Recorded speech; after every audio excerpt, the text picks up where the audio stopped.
Nation in Conversation, in proud partnership with Senvis, Bayer, Engine, Nedbank, Afgri, Grain SA, and John Deere, in association with Hinterland and Isuzu. Good morning and welcome to the audience today to Nation in Conversation here at Nampo Park.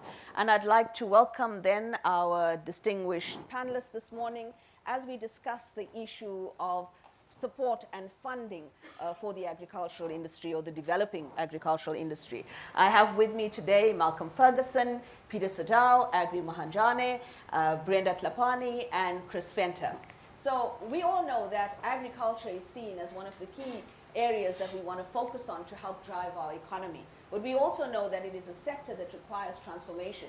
Many of our small farmers and new entrants into the farming industry often complain of serious challenges they face in terms of access to finance, access to markets, not having the required skills that help them to be sustainable in this particular sector, given that it is quite a volatile sector sometimes.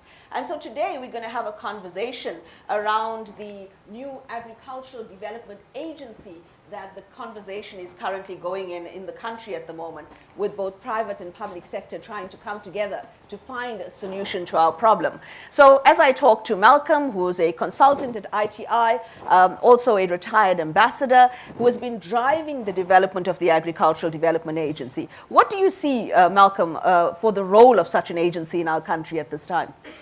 Well, I think that the essence of the issue centers around the type of support that needs to be provided, and the way in which the process of using an agency in order to effect the kind of outcomes which the government has been aiming at with land reform for the past 25 years. I think those are the key elements in this, and I think that what one has to focus on is that in large measure, I think government, I believe, has spent in the region around 50 billion rand on land reform. And we all know that it hasn't been a wonderful success to date, which is why we've gone through the trauma and the anguish of the past year around the whole issue of expropriation without compensation, and a lot of the questions that have been asked around how one effectively achieves a proper land reform program. When I was ambassador in Latin America, my last post abroad, I was in Mexico, and one of the countries I was responsible for was El Salvador, a tiny little postage stamp of a country in Central America, where they fought a decades-long civil war over land. And one of the key components in effecting social peace and a change and social justice in that society was one which was played by an agricultural development agency in a country where 85% of the gross domestic product is agriculture. So I think as I explored the issues and as we discussed these with experts in the field of development, more and more it became clear, I think, that international best practice has shown that independent agricultural development agencies are the way to go. All right, so Peter, you've been involved with restitution claimants across this country as part of being a chief executive at Vumelana. Do you think the Agricultural Development Agency can address some of the challenges that are being faced by land reform farmers at the moment? I think as a starting point, it is important for us as South Africa to take a step back and actually reflect on what are the real challenges really facing land reform, so that when we come up with solutions, we do not just come up with new solutions, but we rather come up with tailor-made solutions. From our side as Vumelana, we do believe that the creation of an agency could be one of the many factors that, or rather interventions that could be put in place to really deal with the current challenges in land reform. But it is important, amongst others, to reflect that the restoration of land without access to other ingredients for success, for example, access to skills, access to finance, and generally support and organizational development, that actually proves failure on its own. And our view is that really forging partnerships with entities who have got the requisite skills, access to markets and access to finance is the most immediate way through which we can address some of the challenges, because to really attempt to focus on government as the be-all to address some of the challenges is not going to work, because there's a huge demand on the government fiscus, and we believe that forging partnerships with the private sector could actually help. However, it is important to understand and note that those partnerships will not just form spontaneously, because there are perceived risks from both sides, from beneficiaries of land reform and from the private sector. So you need a risk reduction mechanism that must be put in place to make sure that those partnerships can actually stick, they're sustainable, they're really based on solid grounds, as it were. So that for us is really important. And as Vumelana, we have been piloting a model, and we've implemented it successfully over the last 5 years, where we have been providing transaction advisory support, as well as organizational development and capacity building for beneficiaries of land reform. And we think that's really crucial for us as a country. Okay, Agri, you have been the chief, one of the executives at NERPO, managing director, but you're also a farmer. Do you think partnerships is really the way for us to go? Do you think public and private sector working together will address some of the challenges you are facing as a farmer as well? Obviously, Leona, partnership is a key. I think for the past 10 years, up to 15 years, NERPO has been a proponent of trying to push partnership, because we strongly believe that, in fact, before we even talk about partnership, I would like to emphasize one of the biggest problems in the South African development is uncoordinated work, development. Each one is doing his own little thing in his own corner. And you find that people are duplicating things and are wasting resources. If you compare with other African countries that are surrounding us, South Africa has got a lot of money, but we can't see that money right doing what it's supposed to do, because each and everyone is doing his own little corner, his own little bit somewhere, and hence you cannot see any serious impact. As NERPO, we fully support the establishment of this Agrarian Development Agency, specifically because it will be able to coordinate all the development work around this transformation and agrarian reform. It's a very good institution, and it will bring both the private and the public sector together, so that the smallholder farmers can have a success in its development work. Okay, thank you, Agri. So, Brenda, you are the chairperson of the Commodity Committee. You've been involved with the FASA, and you're a farmer yourself, all right? But one of the challenges Agri raises is around financing and funding of the agricultural sector. We're often told there is sufficient money at the moment. But do you think it's being handled correctly? Do you think it is reaching the farmer when they actually need it? Thanks, Leona. I always joke about that delusional view that there's actually finance available for small-scale producers, because it is there, it's like a pie in the sky, because we don't really have actually access to that funding. What we're saying is that we truly support, we're not against the support or the establishment of the agency. Yet, we feel also that Land Bank has its own role to play, on the other hand. So it's not like they should be competing. We truly support the agency because it will then, it brings in the strengths that we lack on one side, which is international funding, private sector funding, and the banking sector as well. On the side of the government side, we're happy with the new established program, which comes at a form of the blended financing, where you have rural development, agriculture, and land bank putting up a fund together for small scale, which is targeted for small scale producers. So both have a role to play. It still goes back to Triple P in the scheme of things, but yes, everyone has a role to play in all this. Okay, Chris, your view, CEO of AFGRI. Do you think Land Bank has been doing enough to support the farmers? And what role can this development agency working with private sector play? think reality is that Land Bank probably hasn't done enough. I think the reality is also that Land Bank doesn't necessarily have the mandate to do more. I think one needs to realize Land Bank only operates within what is given to them from a treasury point of view. And as a result of that, they can only operate with the limited resources that have been given to them. And if the expectation from treasury or government is for Land Bank to make a commercial profit, they're not going to be there to support small-scale farmers with subsidization of interest rates.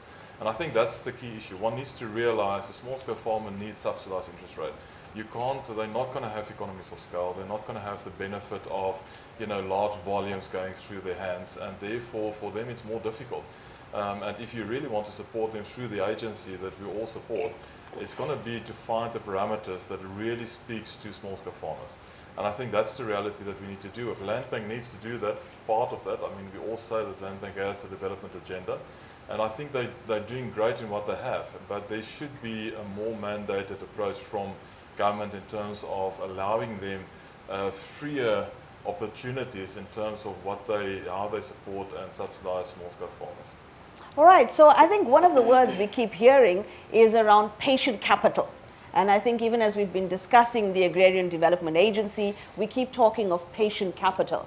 Do you think the Land Bank versus the agency, which one is better situated right now to provide what the farmers refer to as patient capital? Leona, even before we go there, I think I would like to change the thinking of the people. This agency, my understanding, is not only about funding. This agency is about coordinating expertise from various different sources. People, they always, whenever they think of agency, Land Bank will also participate in the agency. And many other financial institutions will participate in there's a room for everybody. But what is important is to coordinate the expertise of all various people and also put whatever resources you have together in the pot so that it can be shared by everybody for development. So people must not always put in mind that we are developing a funding, it's a development agency. Yes, of course, you cannot do development without finance. It will have an element of finance. It will have an element of training. It will have an element of technology. It will have an element, all other elements which focuses on development. So Brenda, do you think these are the distinguishing elements of the Agrarian Development Agency, that it's going to be able to provide this comprehensive support that a black farmer or a new entrant into the farming sector requires? Leona, we've been through Pakisa, where we threshed out all the problem statements and came up with a solution. We just came back now from the Land Colloquium, the panel, which was set up by the President right now to also find the missing links through whatever we did through the Pakisa. And yes, everyone has a role to play, but I do not believe that the agency should come in as replacing the Land Bank. Like I did mention earlier on, each one has a role to play. What we lack at the moment as farmers is the complete business solutions, which I getting a message that the development agency will focus on in terms of coordinating all the skills, funding, and putting that into one room. And on the blended financing side, we sat down with the Land Bank. We have put down our disgruntlement in the past to say it has not been functioning as it is. I guess the main problem came from the 1996 when it was the deregulation process, when some functionalities were taken away from the Land Bank, which took away element as well of the developmental, which was one of its mandate for the bank. So we need to maybe relook at amending that function in terms of the act. Then we'll have a different conversation. All right, Malcolm. So you're hearing this argument, all right, to say that one, the agency should be able to provide very comprehensive support to a farmer. And I'm sure as you have been working on the establishment, you have been engaging several black farmers. How are we going to exactly address that issue of comprehensive support? We've been providing finance. On the other side, there have been various programs of government that have been trying to do things on their own, commodity sectors that have been trying to do things on their own. How do we bring about this thing of crowding in investment for greater impact in our country? Yeah, I think that Agri, by redirecting the conversation to what the focus needs to be, where it's a holistic view of what needs to be done. You know, I think that we need to have a starting point just on the issue of the land bank, for example, that the land bank is a national treasure. And it's something that there needs to be a great deal of sympathy for. The people who are working there have tried very hard to meet the developmental challenge, but they operate within a legislative straitjacket. Legislation defines what their mandate is, and they can't step outside of that. So until that's amended, it's not really fair to criticize them for what they're unable to do. And you know, it's funny how people tell you history repeats itself, but it does. If one looks at the kind of criticism that was made by farmers in the 1930s, when there was a depression and there was a huge drought, and farmers were with their backs to the wall, the same kind of criticism was being made then about the land bank, and a focus on a developmental agenda without the right type of mandate, in fact, nearly bankrupted the land bank. So we can't make those mistakes again. And I think that from the point of view of how we who are involved in trying to set this agency up, see the role of the land bank. The land bank is an absolutely crucial dimension and has a very strong role to play in a cooperative effort with the agency. There's no attempt to replace the role of the land bank. No agency can do that. It's how you complement, how the land bank complements the role of the agency, and how the agency complements the role of the land bank. They've got to work together. Absolutely. So, Chris, we're talking about making sure that we stop duplicating everything that is being done in the country, begin to use the expertise that sits across various institutions, across various organizations at this time. Who do you think should be the role players in ensuring the success of driving such a development agency for our country? Look, I think all the role players, you need business, so you need the agricultural business to participate in that process. Of course, you need small-scale farmers to participate in that process. You need government to participate in the process. So from a process point of view, I think Malcolm and the team has done a great job to consult with a lot of parties that can put, give insights into the establishment. The ultimate goal is that you need to get to a point where there's a partnership between government and the private sector. And in doing so, you need to bring in the small-scale farmer. You need to bring in the one that you actually want to help, so that you can understand the need that they have. I do understand in this whole process, the biggest challenge that we had is to understand really what is the requirement of small-scale farmers. And that's why we talk about funding a lot, because ultimately it stands and falls at funding. If you can't get the funding model right, you're not going to have an agency. It becomes quite complex, because at the end of the day you have government and private sector working together, but also you need to challenge your profile and your mandate that you're creating for the agency. You need to challenge that and measure that against what's currently there. Land bank, Pakisa, all the other parties, to see that you don't create an additional conflict and just an additional cost base. But reality is, I think in working together, government private parties, looking at who the actual beneficiary will be, and through that you will be able to create a success of it. Absolutely. Peter, you spoke of the importance of partnerships. You really believe that partnerships can help us drive that. Any best practice models that you think we can begin to follow, even as we consider the Agrarian Development Agency? Well, the angle that I wanted to really introduce is the fact that land reform beneficiaries are really quite diverse. We need to come up with an inclusive process, meaning the agency that we are advocating for should have an inclusive approach. Not only should it be focusing on small-scale farmers, commercial farmers, and we do know that a substantial part of the land, of the 8 million plus hectares that have already been transferred through government processes, a large part of that actually sits with your communal property associations, etc. We also have large tracts of land which are currently under tribal authorities. If we are to deal with land reform issues, we have to address that. And I don't think we have to reinvent the wheel. I know that there is a perception out there that because of group dynamics, you can't actually touch or deal with land that's really owned by communal property associations or trust, as it were. But from 5 years of work, we've actually demonstrated that it is possible to make it work as long as you structure those arrangements properly. And this is the kind of experience that we think must find its way into the new way of doing things.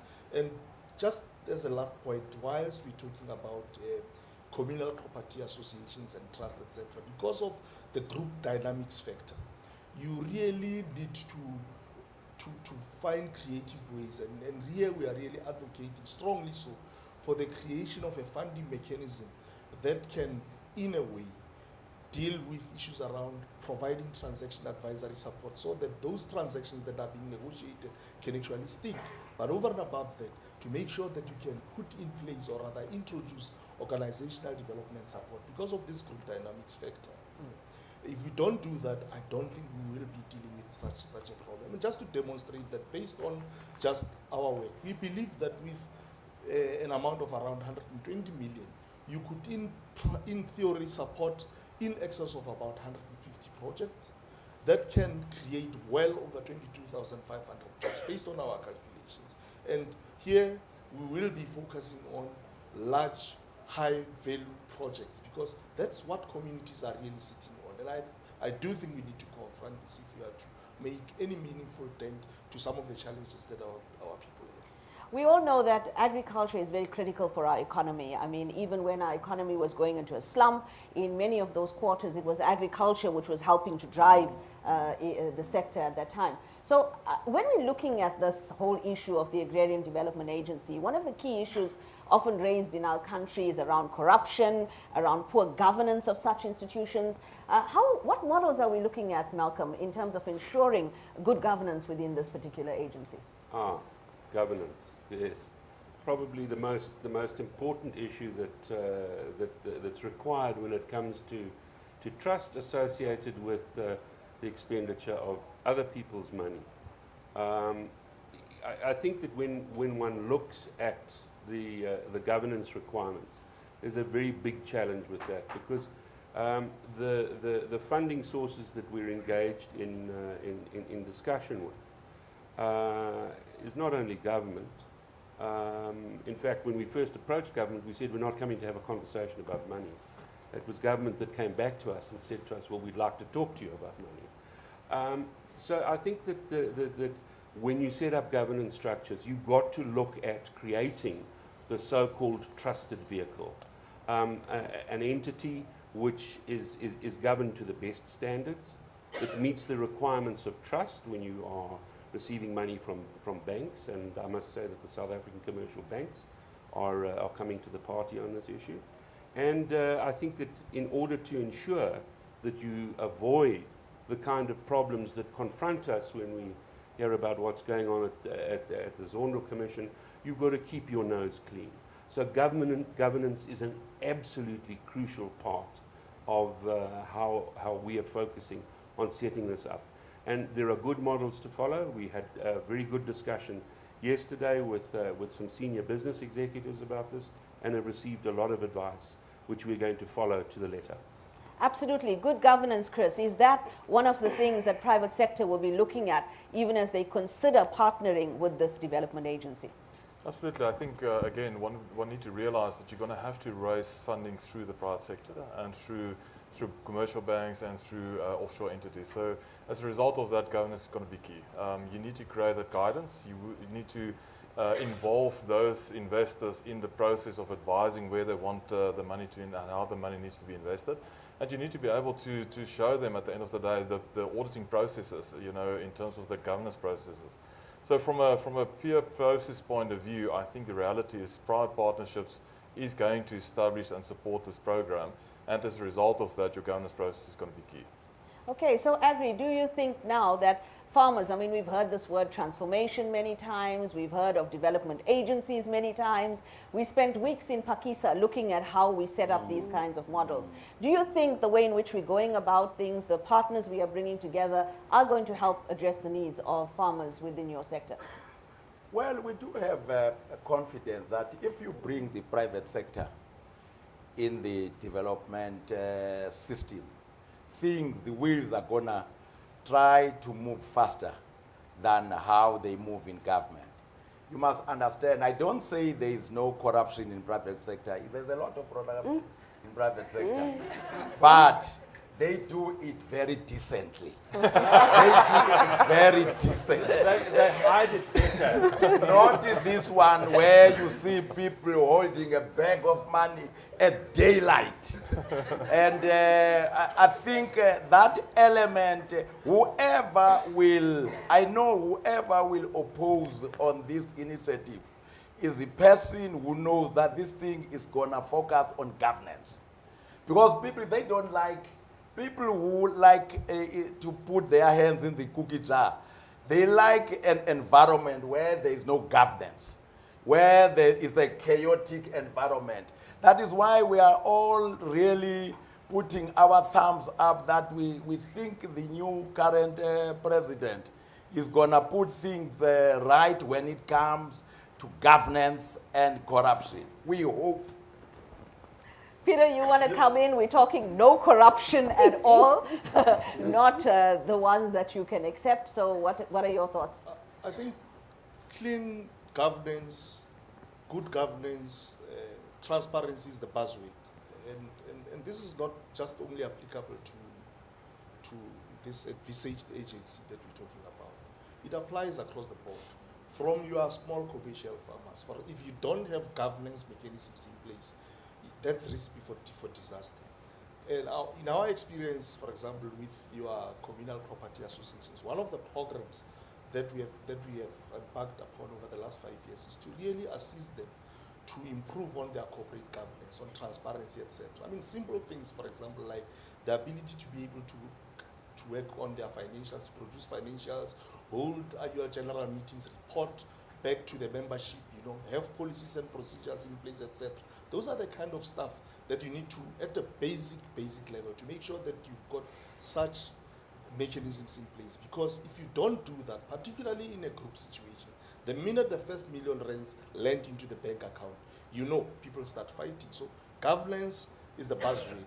It applies across the board.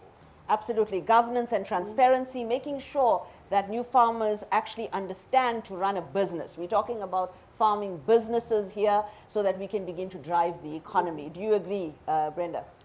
I do agree. On the other hand, I would want more attention to be focused on the most vulnerable producers in terms of those that are farming in the communal properties and those don't have the real PTOs.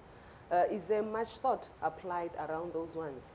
Will it target like the rural finance mechanism? Will it bring about, I mean, when you look at how the land in the tribal authority is handled, no one really has a title deed. Will those things be covered in terms of making sure that the man on the ground has enough collateral to access that funding? So it's things that we can come up with agencies at any single day, but if they do not target those vulnerable small-scale producers, then for me it's immaterial in terms of it does not really serve purpose of where we want to go as a country. Okay, so the fundamental question, can this agency be different than whatever has been there at the moment? Can it relate to the most vulnerable of our farmers on the ground, to those in communal areas, often having no collateral, not having good credit, and not being able to access finance through the normal system? Is this agency really addressing those needs? Do you want to come in, Chris? Yeah, I think what one needs to realize is that at the end of the day, you still sit with a business case reality at that farm, at that point where he farms and produce. And that is where we need to become more detailed, as Brenda is saying, in terms of how do we find solutions for that particular farmer. If you farm far away from a market, your transport cost from the farm to the market is going to be critical. How do you fund that? and how do you move that product to still be, at the end of the day, making money for the commercial farm, for the small-scale farmer. So it becomes a little bit more complex. It's easier, I suppose, to talk about the agency and what the agency can do. But when you drill it down to the particular farmer in an area, in a rural area where there's no market or access to market, that's where the support needs to come in. And that's how we need to say, how do we support those farmers to come to a market to really have a business case that's workable? Yeah, Leona, Absolutely. can I just make an intervention on that extremely important point by Chris? You know, if one looks, for example, at traditional areas, in South Africa, during our consultations, an extremely important statistic was raised regarding provision of food in traditional areas. You know, the supermarket chains have gone into the rural areas in South Africa in large numbers, and they operate very competitively in those areas. And in fact, what has made rural areas such an attractive target for them is social grants. And there are two things that in fact have happened as a result of this. People in very underserviced areas who are recipients of social grants have in fact, where roads are poor and they're not close to an ATM and they can't find a taxi, they've moved closer to urban areas in the rural areas, leaving large tracts of land which are now coming available for use. But 75% of all food which is sold in traditional areas, in fact, is sold by supermarkets and is imported into those areas. Now, if you have small-scale producers who are producing in those areas, and the agency engages with the supermarket chains to ensure that those outlets can in fact become a point of sale for the produce that they are producing, what you're doing is you're actually ensuring that money that in fact is going out of those areas can stay within those areas to assist with the development of those small farmers. So I think that the creation of supply chains and linking small and vulnerable farmers into supply chains to ensure that produce is sold is an extraordinarily important part of what needs to be done. Okay, and from what I'm hearing, one of the key ways the agency is trying to do that is making sure that the role players and the partners in the agency actually come with those different expertise in those particular areas. Now, this is a conversation between ourselves, and you've raised several very important points. We're going to now switch over then to the audience here today, who I think are rearing to go and have several questions or comments to make on the discussion we've been having this morning. Can I see if there's anybody who would like to make a comment or have a question? I see a hand there. Can I take another 2 or 3 hands before we move to the panel? All right, so we have 1, 2, 3. Maybe just introduce yourself as you ask your question. And if you have a question for a particular panelist, indicate so. If it's in general, then we'll put it to the entire panel. Thank you. Good morning. It's Jack Almer here from Free State Agri. My question is a general question, and it's to what level do you expect this agency to go down to farm level? The district land reform committees have felt in the past a district is far too big, I think, for people that represent the farmers to make a decision on behalf of the whole district. I conducted a land audit for the Free State, and we also found that the magisterial district was a much better unit, and even down to agricultural association level. So just, you know, what level, how do you expect to get the grassroots involved at this agency level? Thank you. Okay, thank you very much. Another question? Good morning. My name is Floyd Murray. I'm the CEO of Mvubu Industries. We manufacture IoT systems for on-farm support. So my question to the panel is, who is the custodian of the agriculture business plan South Africa? Is it, I see the big retailers are missing in your panel, and I appreciate maybe they didn't want to pitch up, but I think they're a key element of that. Do they decide what food production should look like? Is it the development agency? Is it funders from the private sector? And maybe a comment from the panel would be appreciated. Thank you. One more question, and then we go back to the panel. Hi, my name is Bakang. I just want to check something, because you spoke about the tribal land issue. And I think it's very important, because if you look at our experiences, if you come from a tribal land background, the villages and everything. Every time you try and go and ask for funding from the banks, you'll never get anything. And I think it's very critical what Mrs. Tlhabane said there, because it's a problem. They would want you to have a farm with a title deed, with all these things, and a lot of people can't afford that. And I also want to touch on the issue of the big shopping companies that come into the villages. They will never even buy vegetables and spinach from people in the villages. They actually bring these things from outside. We're asking a simple question. How can we be eating meat that comes from outside when we have cattle around those villages? And I think it is very important for this thing to be looked at very carefully to address those issues. Thank you. Perfect. Thank you. Some very interesting questions. The institutional framework of this agency, where is it going to operate? Is it going to be only at national level? Are we going down to the local level? Do we have the footprint that is needed to reach those that we have to reach? Agri? Though I think this question will be properly answered by Malcolm as a facilitator of the but from what I understand, the way this has been expressed to us is that all commodity organizations, for example, will play a major role. If you are Grain SA, if you are RPO, if you are NEPO, if you are whatever commodity, it means if you work via commodity organization, you have reached the ultimate farmer on the ground. And fortunately, I think rural development have already started that. We are busy currently implementing such a program of land reform as commodity organizations. I think farmers are quite satisfied with that program. This is what this agency was planning to do, to answer. Also, not only commodity organizations, even farmers' unions, Agri SA, AFASA, TAU, and all of them will ensure that they are involved in giving their own inputs. Because you must understand, land reform, you cannot use one model in land reform. There are a lot of various models depending on the circumstances of a specific situation. That is what the agency will do.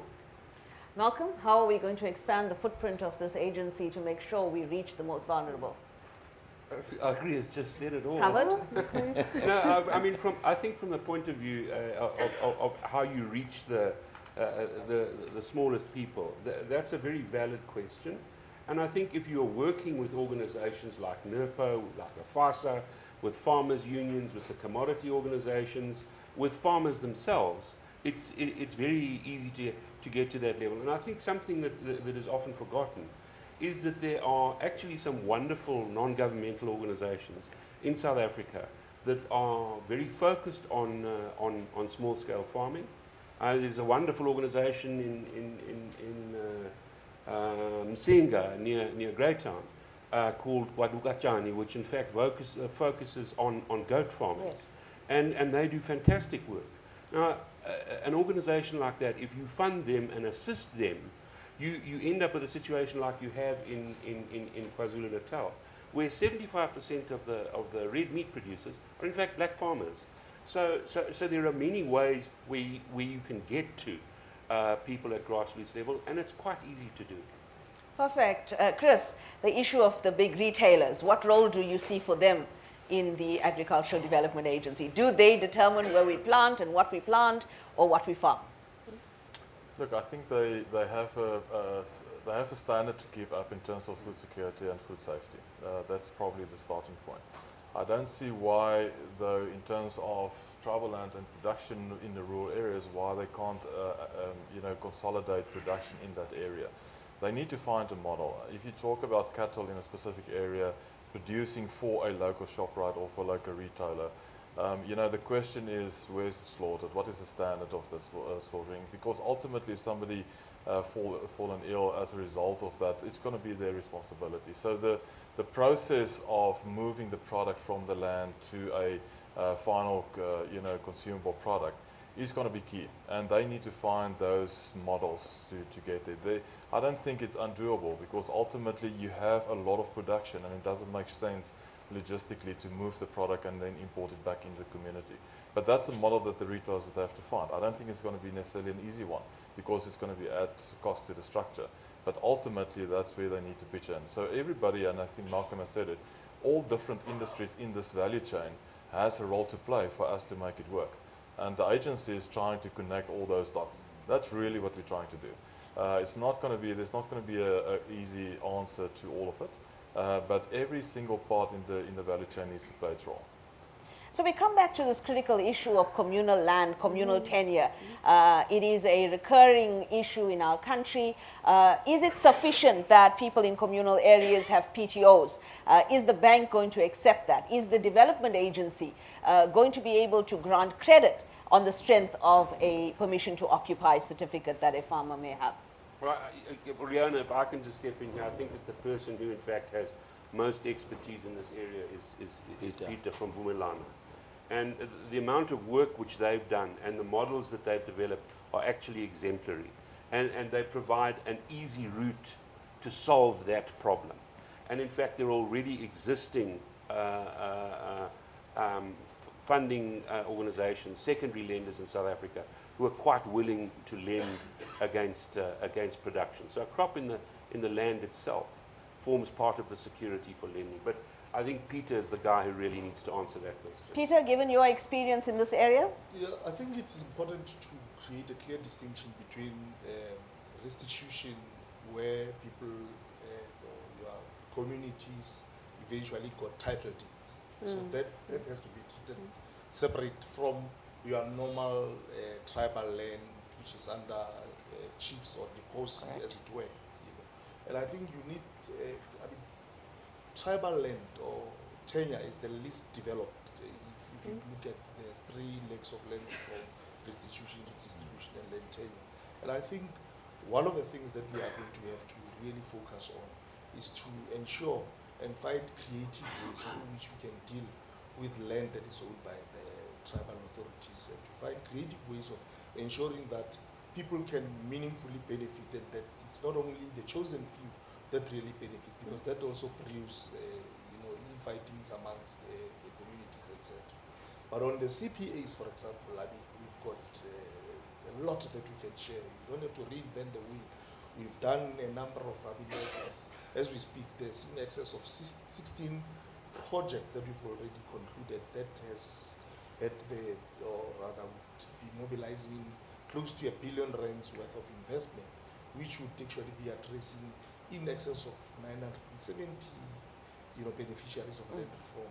We are looking at in excess of 1,700 jobs that have been created just through these concluded projects. We've got a further 17 or 18 or so which are in the pipeline that will just probably will be able to mobilize private investment in excess of R2 billion. So these things are doable. It's just that it is important for us to coordinate and learn from the best practices.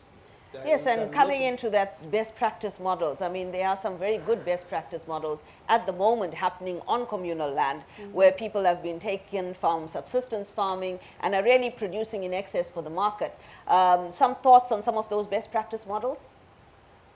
Brenda or Malcolm? Can I mention a wonderful lady who I know was here yesterday, Gloria Sarobi from Wiphold, the women's investment company. I don't know if she's here today. I think Gloria is with us today as well. But she has an absolutely fantastic program running in the Eastern Cape, where she's farming with 2,100 women, and they are producing maize, Nampo, listen, 8 tons per hectare on non-irrigated land.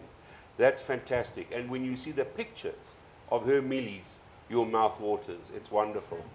So absolutely, some very good models already happening on communal land in our country, and the form of tenure has not deterred these women from producing. So the issue is, what can be done on the land? What can be produced on the land? Can we produce at quality? Can we produce sustainably, so that we begin to ensure retailers do take product from our small farmers as well? And I think the commodity organizations have a very important role to play in that particular area. Brenda?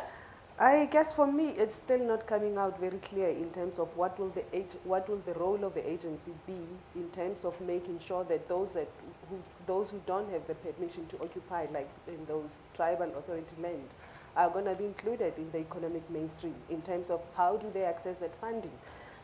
I still don't get the sense of them establishing that complete business solutions in terms of the men on the ground. Until such time I'm sold, I think I'll have a different conversation, like I said earlier on. We need to make sure that it does not only focus on the low-hanging fruit, which are the elite farmers.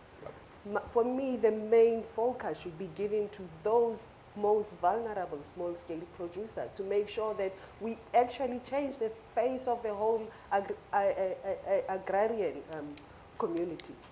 So there's Brenda saying that she's still not yet completely sold. Can I hear from the audience any other questions that you may have for the panel? Any comments? Are you sold that this Agrarian Development Agency can help to address the issues faced by small farmers in our country today?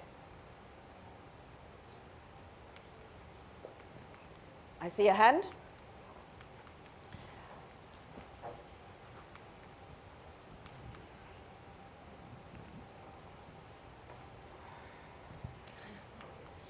Hi, my name's Kelly. I work in cybersecurity, but I want to ask about what the agency is going to do about the youth and how you're going to encourage agriculture from people who don't even know that they want to be farmers yet, because I think we need to think about the future.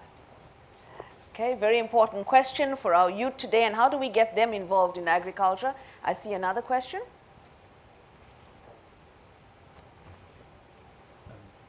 Thanks. My name is Sineli Zufagate from Grain SA, Farmer Development Program. I think the lady asked the critical question about youth. I was going to stand up and say I haven't seen anyone young stand up and ask, so I might as well.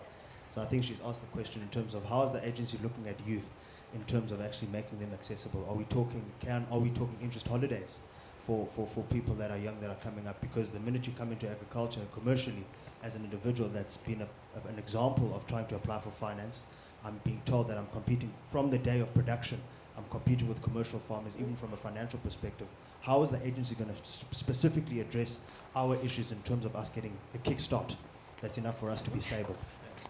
All right, so it ended up being one question actually, but a very, very big question for our country.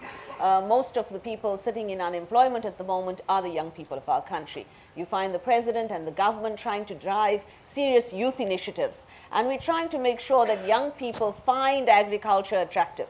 What is the agency going to do to make sure that we begin to attract young people and address the needs that young people in farming have today? Leona, could I just respond on the crucial point that Brenda made earlier on about how the agency reaches the most vulnerable? I think as part of the process of consultation that we did in this process is we actually engaged with some non-governmental organizations that are focused at the level of vulnerable farmers, small producers who are essentially are subsistence farmers, people who are producing just to put food on the table, and they are a crucial part of the constituency who need to be reached. And I think that from that point of view, there are some very good programs that are being operated in South Africa. One of them is the extraordinary production improvement program operated by Grain SA, where farmers are taught to farm more effectively. And the result of that program is that farmers with the correct kind of training and assistance can improve their production from 1 ton per hectare per annum to 4 and 5 tons per hectare per annum. So that surplus immediately creates a new source of wealth and options to do things with chickens and feed livestock and so on. But I think also what we looked at was an organization that trains farmers to farm on small pieces of land. Essentially, it's a focus in urban areas, not in rural areas, but farming on small patches of land as small as 6 meters by 4 meters. And what they do is they provide them with inputs, for example, small irrigation lines with tunnels to grow vegetables in. And those who are successful then progress from 1 to 2 patches and then to 3. And there are some that have been so successful that they're now employing up to 20 people. So I think that the idea that Brenda's focused on is that if you focus on the people who are doing well in those areas and you reach them, there's a tremendous potential to in fact improve the levels of production and in fact use the skills and the passion that those people have to become employers. Okay. So there's lots that can be done in that area, and it's a vital area of focus. All right, critical. I think, thanks Malcolm for that response that you're giving in terms of how do we make sure that we're addressing the needs of the vulnerable. But youth are part of that vulnerable group. So let me hear, Chris, what are your thoughts in terms of what is the agency going to do differently to make sure we attract young people and address the needs of young people? Look, I think in this particular instance, there should be, and there will be discussions with, you know, the youth process that on the YES program. You know, the YES program itself caters specifically for youth. And if you look at that program, we started with, from an Agrarian point of view, we engaged with YES. We started the first, you know, rural farming process at Mbisa, at one of the first centers that was created. The intention is to create urban farming centers for the youth in all this, the YES program centers that will be created. This particular one, you know, trained 30 youth in that area, in the Mbisa area per annum, on urban farming. And you know, we hope to duplicate that process. So we've done the first one. We hope to roll out to this year. But ultimately, that's where the partnerships between the agency and other organizations needs to come in. Because, as we said, the agency is not going to have all the answers to all the problems. But there are hopefully people that has those answers. And I think that interaction between the agency and other organizations will be critical. Absolutely. Partnerships, the way to go for the agency in terms of making sure we address needs of young people. Agri, you agree? Well, I was going to make a comment on this issue of youth.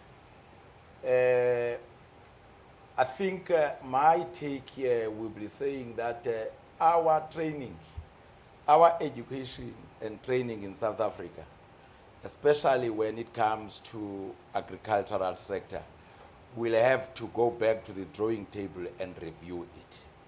Our training is not right. I once had an opportunity to go to Germany.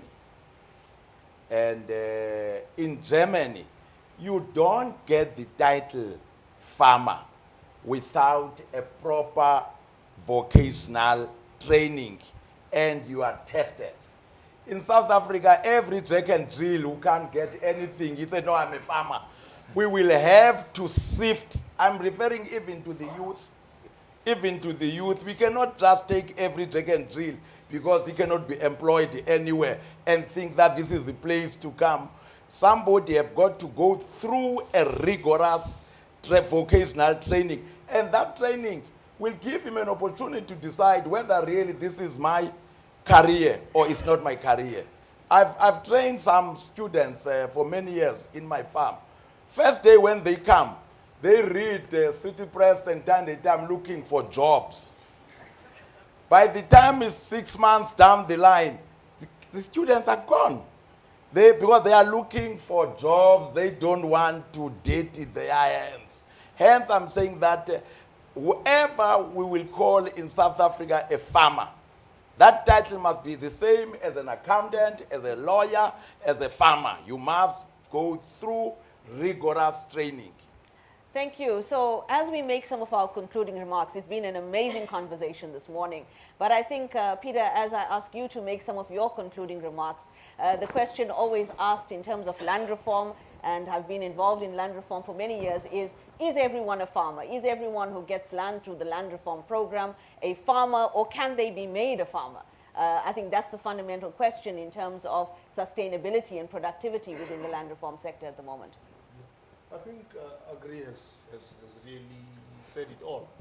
To say it's not everybody who's going to be a farmer. And coming to the youth issue, I think we must do a little bit of listening to the youth, to the aspirations of the youth, because sometimes we tend to come up with tailor-made solutions for younger people without having gone down to really listen to what their aspirations are, what is it that they want. For me, that's the crucial part. We need to do that before we can make conclusions. Secondly,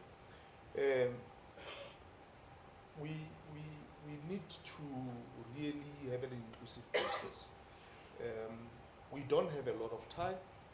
We might all be aware that in the period leading towards the elections, all the political parties, as it were really talking about land reform.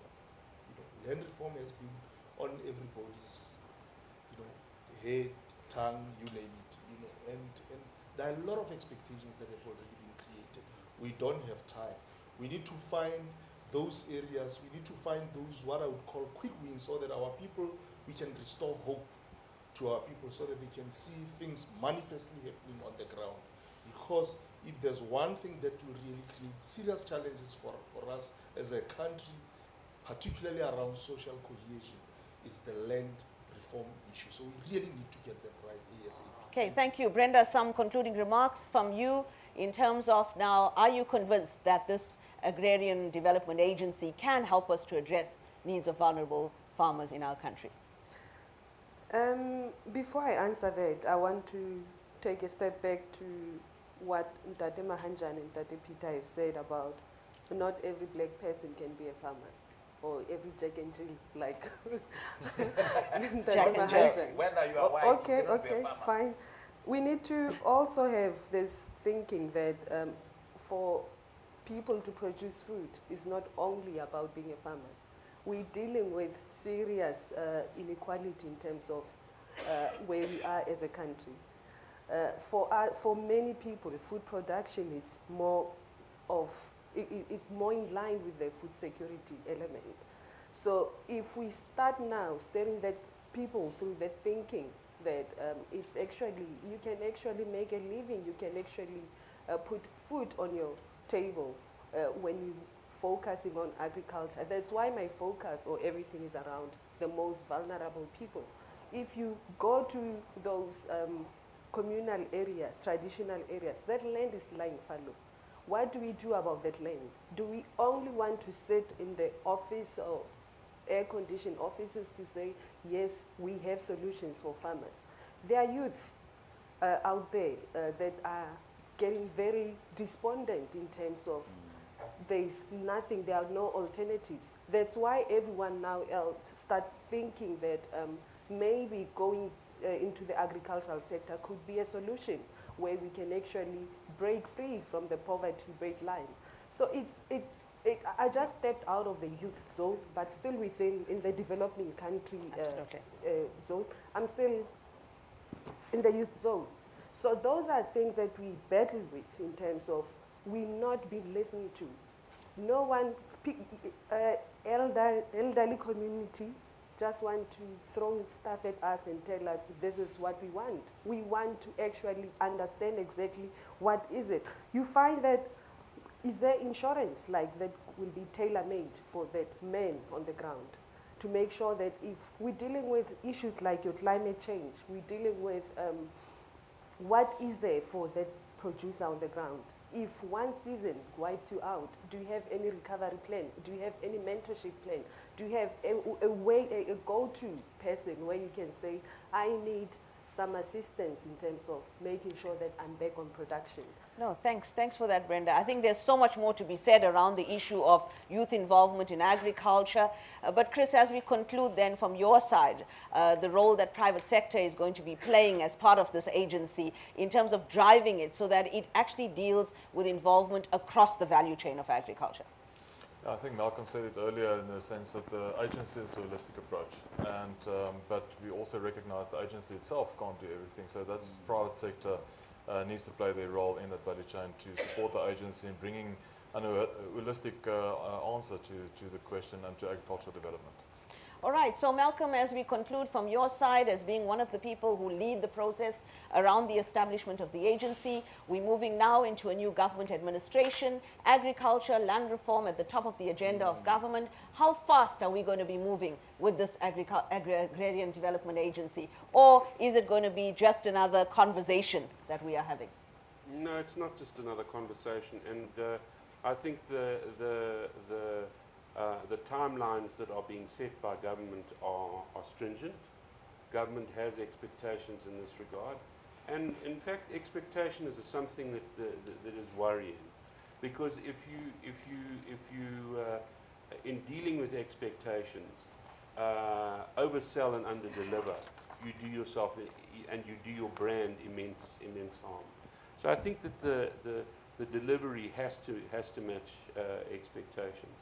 And when people ask, you know, will small and vulnerable farmers be able to access you know, financing because they don't have the means to ensure that they can provide security and so on. Those people actually fall into a category where they don't need to borrow money. They need to be given support to build themselves up to a point where they have sufficient to provide the security they have. So from that point of view, they need grants to lift them out. They need, as it were, seeds to help them lift themselves to a point where they become successful. And I think that from that point of view, in asking what youth want, you know that there are more than 2,000 young black agricultural graduates in South Africa. I'm not talking about whites, I'm just talking about blacks who don't have jobs, and they're looking for jobs. That is an absolute crying shame, because it's skill that's available that's not being taken up. And if we can only get to the point where we can revive our economy to a point where you get a process of ongoing improvement. If we can create 500,000 new jobs in South Africa, that then can help to become a self-sustaining process where the salaries that come from that and all the consequences that come from that start to build on scale. And that's what we're going to try and do with this. And I think that from our point of view, I'm not going to mention dates, but we're moving fast. Yeah. Okay, thank you very much. I think a very interesting conversation this morning with our panelists, and excellent questions from the audience as well. But I think what it shows is that the whole issue of funding and support for agriculture and developing agriculture in South Africa is still uppermost in terms of conversations. And you find them around the dinner table at the moment. You find them wherever you are in our country. But I think the timing is right. If we had tried to attempt an Agrarian Development Agency a few years ago, I have been in the government sector, it may not have worked. But I think the timing is right, the goodwill exists in the sector, government as well as private sector are willing to take hands. And I think together we can help to drive this through a public-private type of partnership, and that is what the President of the country is requiring of us, for all of us to work together, build a better South Africa, and drive the agricultural sector in this country. Thank you very much for joining us this morning at Nation in Conversation. Nation in Conversation, in proud partnership with Senvis, Bayer, Engine, Nedbank, Afgri, Grain SA, and John Deere, in association with Hinterland and Isuzu.